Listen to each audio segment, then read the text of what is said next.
ஒரு 1000 கோடி சூரியன், சரியா? 1000 கோடி சூரியன், ஒரு சூரிய பிரகாசத்தையே நம்மளால தாழ முடியல. 1000 கோடி சூரியனை பிடிச்சு அதை அப்படியே உருக்கி அதை ஒரு வேல் மாதிரி ஒரு அச்சு பண்ணி அதுல ஊத்தி வார்த்து எடுத்தா எப்படி தக தக தகன்னு மின்னுமோ அப்படி மின்னியது அந்த வேல்.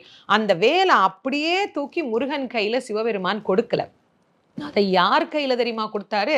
அம்பாள் கையில கொடுத்தார். கொடுத்து என்ன தெரியுமா சொன்னாரு? இந்த வேலை சக்தி வேலாக நீ முருகனிடத்துல கொடு அப்படின்னு அவர் சொல்ல, அம்பாள் வாங்கி அந்த வேல்ல தன்னுடைய சக்தியை அவள் சேர்க்கிறா.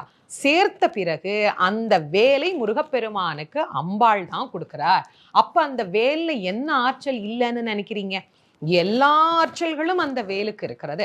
அது அழிக்கும் ஆயுதம் மட்டும் கிடையாது, அது காக்கும் பொருளும் கூட. ஒரு ஆயுதம் அழிக்கதானே செய்யும், அது எப்படி காக்கும் அப்படின்னு நாம நினைக்கலாம்.